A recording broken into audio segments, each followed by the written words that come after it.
Hi all, welcome to competitive tracker. എന്റെ പേര് Lenina PS.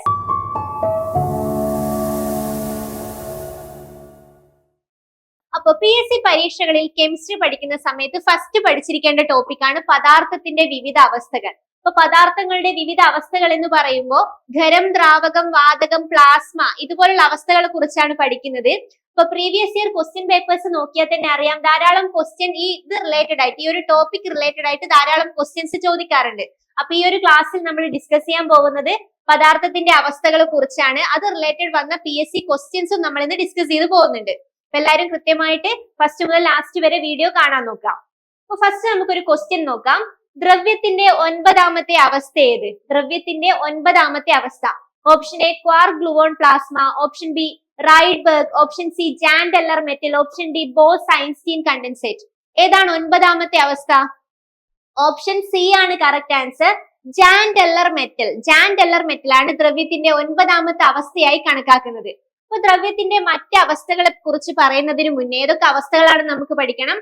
അതിനു മുന്നേ ദ്രവ്യം എന്താണെന്ന് നോക്കാം. എന്താണ് ദ്രവ്യം? പ്രപഞ്ചത്തിലെ എല്ലാ പദാർത്ഥങ്ങളും ദ്രവ്യത്താൽ നിർമ്മിതമാണ്. ദ്രവ്യം എന്ന് വെച്ചാൽ മാറ്റർ ആണ്. മാറ്റർ, പദാർത്ഥം എന്നും പറയാം. അപ്പൊ പ്രപഞ്ചത്തിലെ എല്ലാ വസ്തുക്കളും ദ്രവ്യം കൊണ്ട് ഉണ്ടാക്കിയിരിക്കുകയാണ്. മാറ്റർ കൊണ്ടാണ് എല്ലാ വസ്തുക്കളും നിർമ്മിച്ചിരിക്കുന്നത്. ഒരു പദാർത്ഥത്തിൽ അടങ്ങിയിട്ടുള്ള ദ്രവ്യത്തിന്റെ അളവാണ് അതിന്റെ മാസ്. ഇപ്പൊ നമുക്ക് ഏതൊരു വസ്തു എടുത്താലും അതിനൊരു മാസ് ഉണ്ടാകുന്നുണ്ട് അല്ലെ? അപ്പൊ ഒരു ദ്രവ്യത്തിൽ അടങ്ങിയിരിക്കുന്ന പദാർത്ഥത്തിന്റെ അളവാണ് മാസ് എന്ന് പറയുന്നത്. ഓക്കെ, ഇനി സ്ഥിതി ചെയ്യാൻ സ്ഥലം ആവശ്യമാണ് എന്നതാണ് ദ്രവ്യത്തിന്റെ ഒരു സവിശേഷത. ദ്രവ്യത്തിന്, ഏതൊരു ദ്രവ്യം എടുത്താലും അതിന് സ്ഥിതി ചെയ്യാൻ സ്ഥലം ആവശ്യമാണ്. നമുക്കറിയാം, പദാർത്ഥങ്ങൾ എടുക്കുന്ന സമയത്ത് ആ പദാർത്ഥത്തിന് ഒരു മാസ് ഉണ്ട്, കൂടാതെ അതിന് സ്ഥിതി ചെയ്യാൻ സ്ഥലം ആവശ്യമാണ്. നമുക്ക് സ്ഥിതി ചെയ്യാൻ ഒരു സ്ഥലം വേണം അല്ലെ? അതേപോലെ മരങ്ങളായാലും മറ്റു മൃഗങ്ങളായാലും നമ്മൾ ഒരു റൂം ഉണ്ടാക്കുകയാണെങ്കിൽ, കല്ലാണെങ്കിൽ പോലും, ഇപ്പൊ ബാക്കി ഏതൊരു വസ്തുക്കളാണെങ്കിലും അതിന് സ്ഥിതി ചെയ്യാൻ സ്ഥലം ആവശ്യമാണ് അല്ലെ? ഇപ്പൊ സ്ഥിതി ചെയ്യാൻ സ്ഥലം ആവശ്യമാണ്. അതേപോലെ മാസുള്ളതുമായ വസ്തുക്കളെയാണ്, മാസുള്ളതുമായ എന്തിനേയും നമുക്ക് എന്ത് വിളിക്കാം? ദ്രവ്യം എന്ന് വിളിക്കാം. ഓക്കെ, ദ്രവ്യത്തിന് സ്ഥിതി ചെയ്യാൻ ആവശ്യമായ സ്ഥലത്തെ അതിന്റെ വ്യാപ്തം എന്ന് പറയുന്നു. അപ്പൊ ദ്രവ്യം സ്ഥിതി ചെയ്യാൻ ആവശ്യമായ എത്ര സ്ഥലമുണ്ട് അതിനെയാണ് വ്യാപ്തം എന്ന് വിളിക്കുന്നത്. വ്യാപ്തം. ഓക്കെ ആണല്ലോ? അപ്പൊ മാസ് ഉണ്ട്, വ്യാപ്തം ഉണ്ടെന്ന് മനസ്സിലായി. ഓക്കെ, അപ്പൊ പദാർത്ഥം എന്താണ്? പദാർത്ഥം അല്ലെങ്കിൽ ദ്രവ്യം എന്ന് ഡിഫൈൻ ചെയ്യുമ്പോൾ സ്ഥിതി ചെയ്യാൻ സ്ഥലം ആവശ്യമുള്ളതും മാസുള്ളതുമായ എന്തിനേയും പദാർത്ഥം അഥവാ ദ്രവ്യം എന്ന് വിളിക്കാം. സ്ഥിതി ചെയ്യാൻ സ്ഥലം ആവശ്യമാണ്, അതേപോലെ മാസ് ഉണ്ടായിരിക്കും. അങ്ങനെയുള്ള ഏതൊരു വസ്തുവിനെയും എന്തിനേയും നമുക്ക് ദ്രവ്യം എന്ന് വിളിക്കാം. ഓരോ പദാർത്ഥവും നഗ്നനേത്രങ്ങൾ കൊണ്ട് കാണാൻ കഴിയാത്ത ചെറിയ കണികകളാൽ നിർമ്മിതമാണ്. ഇത്തരം കണികകൾ ഒരു പദാർത്ഥത്തിന്റെ എല്ലാ സ്വഭാവവും ഉൾക്കൊള്ളുന്നവയാണ്. ഏതൊരു പദാർത്ഥം എടുത്താലും ആ പദാർത്ഥമൊക്കെ നമുക്ക് ചുറ്റും കാണുന്ന എല്ലാം, എന്തൊരു വസ്തുവാണെങ്കിലും ആ വസ്തുക്കളൊക്കെ നിർമ്മിച്ചിരിക്കുന്നത് വളരെ ചെറിയ കണികകൾ കൊണ്ടാണ്. നമുക്ക് കണ്ണുകൊണ്ട് കാണാൻ പറ്റാത്ത ചെറിയ കണികകൾ കൊണ്ടാണ് നിർമ്മിച്ചിരിക്കുന്നത്. അപ്പൊ ഈ ഒരു കണികകൾ എന്ന് പറയുന്നത് ആ ഒരു പദാർത്ഥത്തിന്റെ എല്ലാ സ്വഭാവവും ഉൾക്കൊള്ളുന്നവയായിരിക്കും. അടുത്തതായിട്ട് ദ്രവ്യത്തിന്റെ ചില പ്രത്യേകതകൾ നോക്കാം. എന്തൊക്കെയാണ് ദ്രവ്യത്തിന്റെ ക്യാരക്ടറിസ്റ്റിക്സ് എന്ന് നോക്കാം. ദ്രവ്യത്തിന്റെ കണികകൾക്കിടയിൽ ഇടമുണ്ട്. ദ്രവ്യത്തിന്റെ കണികകൾക്കിടയിൽ സ്പേസ് ഉണ്ട്. ദ്രവ്യത്തിന് കണികകൾ തുടർച്ചയായി ചലിച്ചുകൊണ്ടിരിക്കുന്നു. കണികകൾ തുടർച്ചയായി ചലിച്ചുകൊണ്ടിരിക്കും. അതിനൊരു എക്സാമ്പിൾ ആണ് ഇവിടെ കൊടുത്തിരിക്കുന്നത്. ഒരു ഗ്ലാസ്സിൽ വെള്ളം എടുത്ത് 1 or 2 തുള്ളി നമ്മൾ മഷി ആഡ് ചെയ്യുന്ന സമയത്ത് അത് ഗ്ലാസ് അനക്കാതെ വെക്കണം. അനക്കാതെ വെച്ചാൽ മഷി മൊത്തമായിട്ട് വ്യാപിക്കുന്നുണ്ട് അല്ലെ? ഗ്ലാസ്സിലെ വെള്ളത്തിലേക്ക് മൊത്തമായിട്ട് മഷി വ്യാപിക്കും. എന്തുകൊണ്ട് ഇങ്ങനെ വ്യാപിക്കാൻ കാരണം? ദ്രവ്യത്തിന്റെ കണികകൾ തുടർച്ചയായി ചലിച്ചുകൊണ്ടിരിക്കുന്നു. അത് നമുക്ക് ഈ ഒരു എക്സ്പെരിമെന്റിലൂടെ പറയാൻ പറ്റും. നെക്സ്റ്റ്, പദാർത്ഥത്തിലെ കണികകൾ തമ്മിൽ പരസ്പരം ആകർഷിക്കും. ഇപ്പൊ വെള്ളം, ഒരു ബക്കറ്റിൽ വെള്ളം എടുത്താൽ അതങ്ങനെ വെള്ളമായിട്ട് നിൽക്കുന്ന എന്തുകൊണ്ടാ? വെള്ളത്തിന്റെ കണികകൾ തമ്മിൽ പരസ്പരം ആകർഷിക്കുന്നുണ്ട്. അപ്പൊ ഏതൊരു പദാർത്ഥമാണെങ്കിലും കണികകൾ തമ്മിൽ പരസ്പരം ആകർഷിക്കുന്നുണ്ട്. ഓക്കെ, അപ്പൊ പദാർത്ഥത്തിന്റെ 9 അവസ്ഥകൾ ഏതൊക്കെയാന്ന് നോക്കാം. ഇനി 9 അവസ്ഥകൾ. 1ാമത്തെ അവസ്ഥയാണ് ഖരം, സെക്കൻഡ് സ്റ്റേറ്റ് ആണ് ദ്രാവകം, തേർഡ് സ്റ്റേറ്റ് വാതകമാണ്. ഇനി 4ാമത്തെ അവസ്ഥ പ്ലാസ്മ. അപ്പൊ ഖരം, ദ്രാവകം, വാതകം, പ്ലാസ്മ, ഇത് 4 ആണ്. 4 വരെയുള്ള അവസ്ഥകൾ. 5ാമത്തെ അവസ്ഥ ബോസ് ഐൻസ്റ്റീൻ കണ്ടൻസേറ്റ്. 6ാമത്തെ അവസ്ഥയാണ് ഫെർമിയോണിക് കണ്ടൻസേറ്റ്. 7 ക്വാർക്ക് ഗ്ലൂവോൺ പ്ലാസ്മയാണ്. 8ാമത്തെ അവസ്ഥയാണ് റൈഡ്ബർഗ്. 9ാമത്തെ അവസ്ഥയാണ് ജാൻ ടെല്ലർ മെറ്റൽ. അപ്പൊ 9 അവസ്ഥകൾ കൃത്യമായിട്ട് പഠിച്ചു വെക്കുക. ക്രമത്തിൽ വേണം പഠിക്കാൻ. ഇതിൽ 5ാമത്തെ അവസ്ഥ ഏത് അല്ലെങ്കിൽ 7ാമത്തെ അവസ്ഥ ഏതെന്ന് ചോദിച്ചാൽ ആൻസർ പറയാൻ പറ്റണം.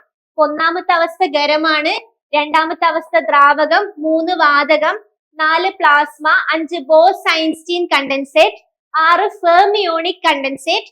ഏഴാമത്തെ അവസ്ഥയാണ് ക്വാർക്ക് ഗ്ലൂവോൺ പ്ലാസ്മ. എട്ടാമത്തെ അവസ്ഥ റൈഡ്ബർഗ്. 9ാമത്തെ അവസ്ഥ ജാൻ ടെല്ലർ മെറ്റൽ. ഇപ്പൊ ക്ലിയർ ആണല്ലോ? ഈ 9 അവസ്ഥ ക്രമമായിട്ട് പഠിച്ചു വെക്കണം. അടുത്തതായിട്ട് ഒരു ക്വസ്റ്റ്യൻ നോക്കാം. പദാർത്ഥത്തിന്റെ 4ാമത്തെ അവസ്ഥ ഏത്? 4ാമത്തെ അവസ്ഥയാണ് പ്ലാസ്മയാണോ, ബോസ് ഐൻസ്റ്റീൻ കണ്ടൻസേറ്റ് ആണോ, ഫെർമിയോണിക് കണ്ടൻസേറ്റ് ആണോ, ക്വാർക്ക് ഗ്ലൂവോൺ പ്ലാസ്മയാണോ? ഏതാണ് 4ാമത്തെ അവസ്ഥ?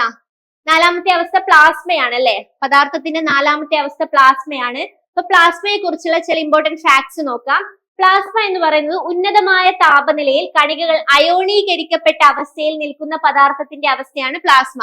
പ്ലാസ്മ എന്ന് പറയുന്ന അവസ്ഥയിൽ വളരെ വലിയ ഉന്നതമായ താപനിലയായിരിക്കും. നമുക്ക് അങ്ങോട്ടേക്ക് അടുക്കാൻ പറ്റില്ല, അത്രയും ഹൈ ടെമ്പറേച്ചർ ആയിരിക്കും. കണികകൾ അയോണീകരിക്കപ്പെട്ട അവസ്ഥയിലാണ് കാണപ്പെടുന്നത്. അപ്പൊ ഉന്നതമായ താപനിലയിൽ കണികകൾ അയോണീകരിക്കപ്പെട്ട അവസ്ഥയിൽ കാണപ്പെടുന്ന പദാർത്ഥത്തിന്റെ അവസ്ഥയാണ് പ്ലാസ്മ എന്ന് പറയുന്നത്.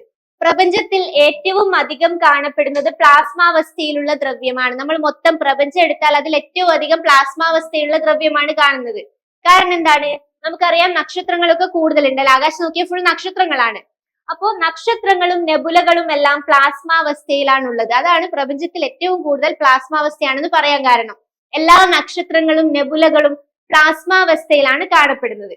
ഓക്കെ, അടുത്തതായിട്ടും PSC ചോദിച്ച മറ്റൊരു ക്വസ്റ്റ്യൻ നോക്കാം.